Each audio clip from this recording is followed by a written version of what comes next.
Live from New Delhi, you're watching DD India Live, India's voice to the world with me, Deepika, coming up in the next 30 minutes. France's fourth Prime Minister in 3 years, Francois Bayrou, faces a vote of confidence. European country deals with economic struggles and protests. US President Donald Trump issues last warning to Hamas to accept hostage deal or face consequences. Hamas says discussing ideas received from the US.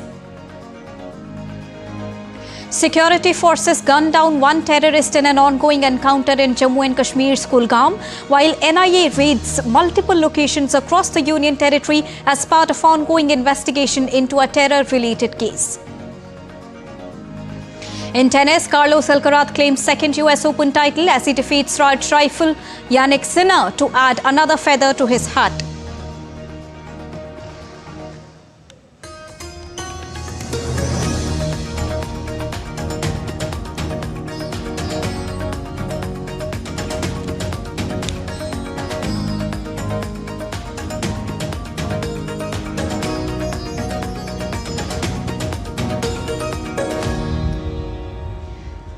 Good afternoon to all the viewers. Well, the French Parliament is all set for a crucial confidence of vote on Monday, following strong criticism of Prime Minister Francois Bayrou's strict budget cuts and spending plans.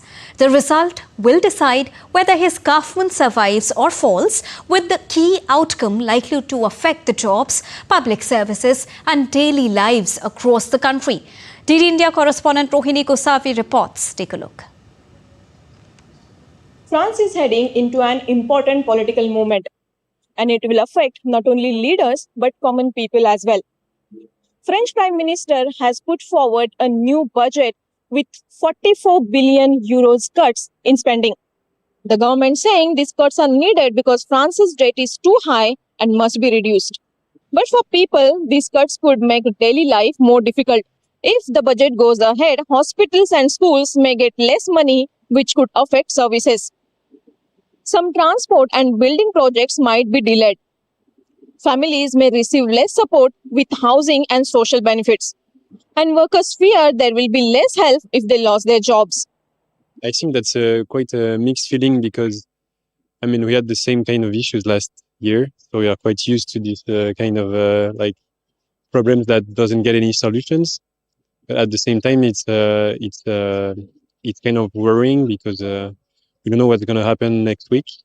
And we feel like, history is repeating and we are not going to find solutions for this issue. So the current budget in France is very uncertain. We don't know how it will get accepted because the current budget shows a lot of spending coming out from the public pocket. So it will be very, very costly to live in France. This budget has created anger in the parliament and on the streets.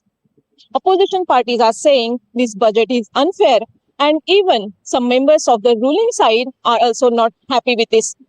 All of this has led to confidence vote, which will take place on 8th of September. If the Prime Minister wins the vote, he stays in power and budget will move forward. People will then start feeling the effects of these cuts in their everyday lives. And if he loses the votes, his government will have to resign, and that will create political uncertainty. President Emmanuel Macron would then need to decide whether to bring a new prime minister, call a new elections, or try to form a new group of support in parliament. So it will open a new era of uncertainty. So that's a mess, and sometimes it's once again time lost for true discussion and true action. So once again, it's frustrating, I guess, for French people. And yeah. Public, both options have problems. If the budget is approved, then daily life may become tougher because of reduced support. If the government falls, France could face weeks or months of confusion without clear leadership. Decision on September 8 will not only decide the Prime Minister's future, but also shape how people across France will live in the months ahead. Next few days are very important for France. Budget decisions could change life of many people. So everyone is watching closely and hoping the choices that makes life easier and secure. This is Rohini Kosavi in Paris for DD India. US President Donald Trump on Sunday issued a last warning to Hamas to accept a deal to release hostages from Gaza. Trump, in a social media post, warned Hamas to accept the Gaza truce and hostage deal or face consequences. The post comes after Steve Witkoff, Trump's envoy to the Middle East, sent a new proposal last week to Hamas for a hostage and ceasefire deal through an Israeli peace activist. Trump also said that US is going to have a deal on Gaza very soon as he traveled back to Washington from New York. He added that he thought all the hostages would be returned dead or alive.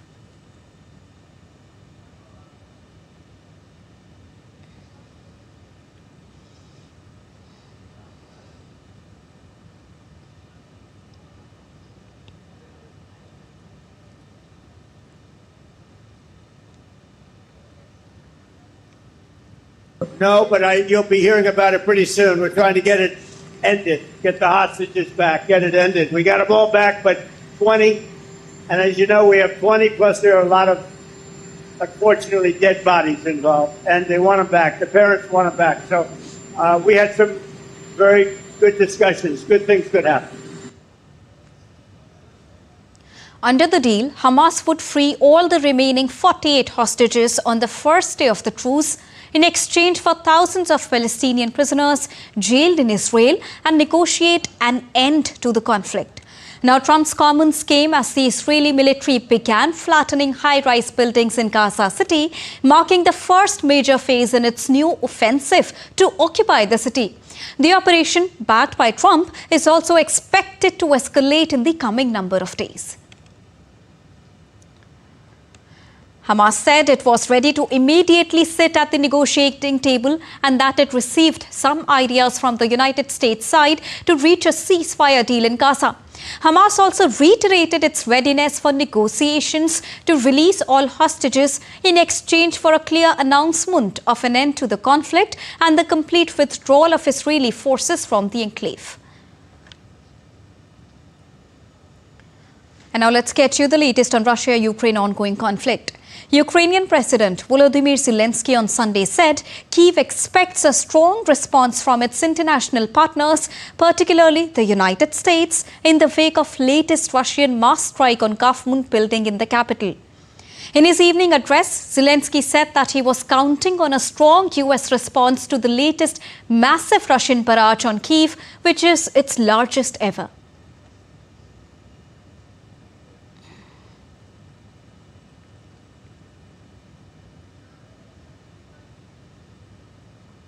The strike damaged the Cabinet of Ministers building in central Kyiv, marking the first time the government building has been hit since the conflict began in February 2022.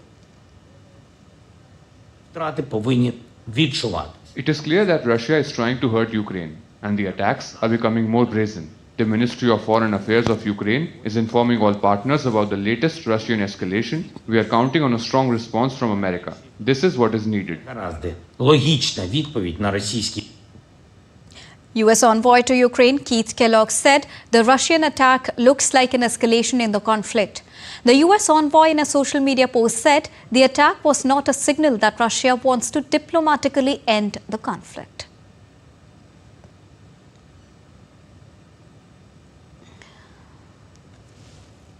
Meanwhile, US President Donald Trump said on Monday that he is ready to move to a second stage of sanctioning Russia over the conflict in Ukraine. He also told reporters that individual European leaders would visit the United States on Monday or Tuesday to discuss how to resolve the Russia-Ukraine conflict. Trump also said he would speak to Russian President Vladimir Putin soon. South Korea has secured the release of approximately 300 nationals who were detained during a massive US immigration raid at Hyundai Motor Battery plant in Georgia last week. The operation, which is the largest single-site enforcement by the Department of Homeland Security, had arrested about 475 workers, mostly South Koreans, for alleged unlawful employment. A chartered plane is set to repatriate them by Wednesday. The $4.3 billion deal Hyundai-LG project remains a key economic venture. while LG Energy Solution, with 47 detained employees and has suspended business trips to the US, South Korea, having pledged $350 billion in US investments, aims to reform visa systems to prevent future incidents amid strained relations as US President Donald Trump vows more workplace raids. President Donald Trump warned the foreign companies to obey US law after the South Korean workers were arrested at the Hyundai LG battery plant. Trump said he would look at what happened following the raid and also said that it had not harmed his relationship with South Korea. Trump has called on all foreign companies investing in the United States to respect United Nations immigration laws. So I'm going to look at that. It's a very interesting situation that took place in Georgia. And we heard about it yesterday. At the same time, ICE was doing right because they were here illegally. But we do have to work something out where we bring in experts so that our people can be trained so that they can do it themselves. And now let's get you latest from Japan. The race to replace Prime Minister Shigeru Ishiba has officially kicked off, with Liberal Democratic Party heavyweight Toshimitsu Motegi on Monday becoming the first to announce his candidacy. Talking to reporters on Monday, the former Japanese foreign minister said that he has decided to run in the LDP presidential election. The other frontrunners include LDP veteran Suneta Keiichi and Shinichiro Koizumi, a political scion and son of former Prime Minister Junichiro Koizumi, who gained prominence as Ishiba's farm minister tasked with trying to rein in soaring rice prices. However, neither has formally announced their candidacy, but they finished second and third respectively in the last leadership contest in September 2024. And Paulami Burman tells us more from Tokyo. Take a listen. In a recent announcement, the Prime Minister of Japan, Shigeru Ishiba, has announced his resignation from the post of the Prime Minister, which also means that he is no longer going to be the leader of the ruling party of Japan, that is LDP. So during his resignation speech, he has mentioned that the US tariff rates has been the reason for his resignation. He has also mentioned about PM Narendra Modi and India during his resignation speech. He has mentioned that he has had successful summit with PM Narendra Modi among the leaders of several countries that he has met in the last 1 year of his tenure in office of the Prime Minister of Japan. He is going to remain in office until his successor is being elected by the upper house, that is the House of Representatives of Japan. What happens next is the ruling party of Japan, that is LDP, is going to organize a going to get into a preparation for the presidential election in the future. And once the president of the ruling party of Japan, that is LDP, is elected, there's going to be a prime ministerial election in the upper house of the parliament, that is the House of Representatives. We'll have to wait and watch that who's going to become the next prime minister. Definitely the people of the country is looking forward for an advocate who can frame better fiscal policies and monetary policies.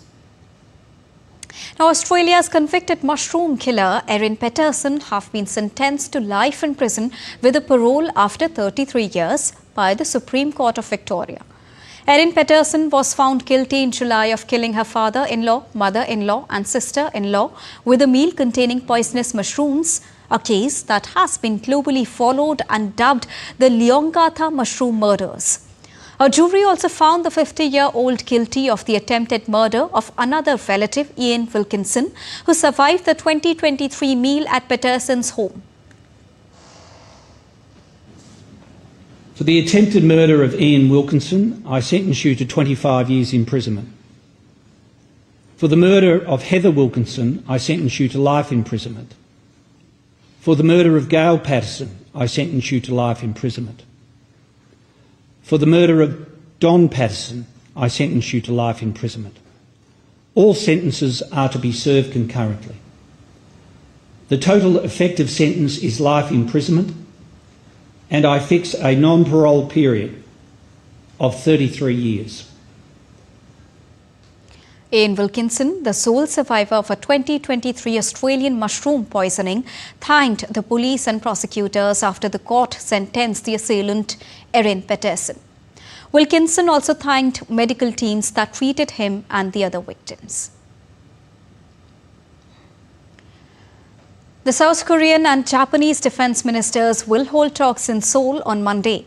Well, this is the first official visit by a Japanese defense minister to South Korea in a decade. Japanese Defense Minister General Nakatani will meet South Korean counterpart An Ko-pak on Monday afternoon.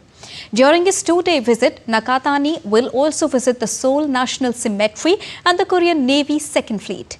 Last month, South Korean President Lee Jae-myung met with Japanese Prime Minister Shigeru Ishiba in Tokyo, where they agreed on forming closer security and economic ties. Moving on, Hong Kong was hit by severe tropical storm Tapa, prompting the closure of schools and many businesses.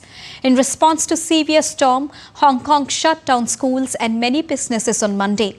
The storm came within 170 kilometers of the city, bringing with it a gale-force wind and heavy rain that affected much of the financial hub. As a precaution, several flights were cancelled. Most public transport services were also suspended. However, Hong Kong's mass transit railway system continued to operate at a reduced frequency.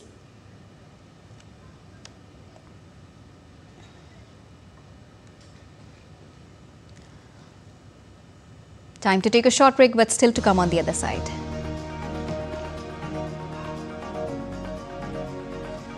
Thirteenth FTA negotiations between India and European Union begins today. Talks crucial in determining next steps.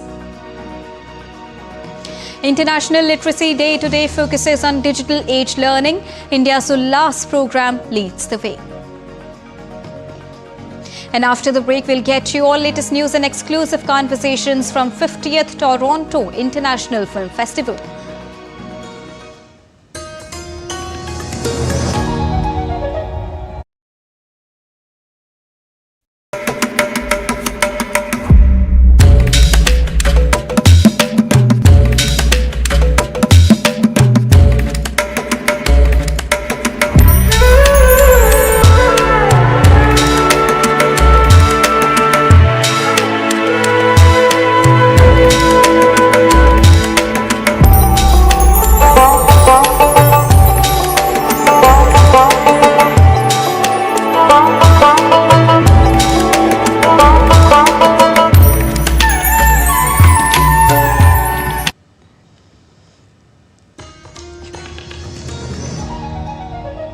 Welcome back. After that short break, you're watching DD India Live.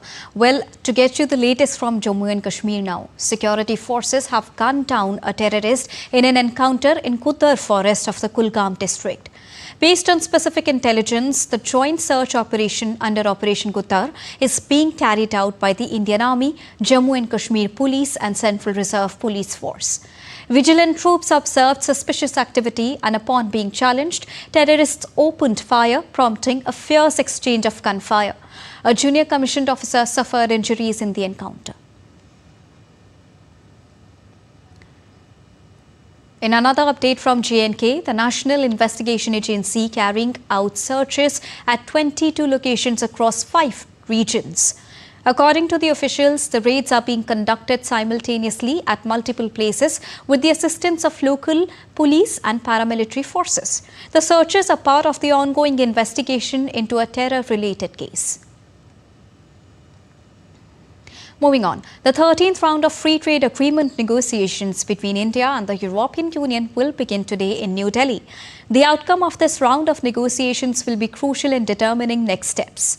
Following the negotiating round, European Commission's Agriculture Commissioner Christoph Hansen and Trade Chief Maros Sefcovic are also likely to be in India later this week to hold talks with Indian counterpart and Union Minister Piyush Goyal.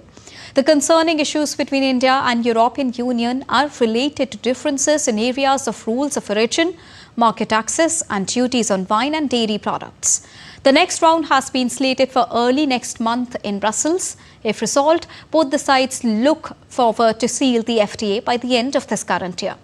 The European Union is India's biggest trading partner, with bilateral trade in goods recording $135 billion in the financial year 2023-24.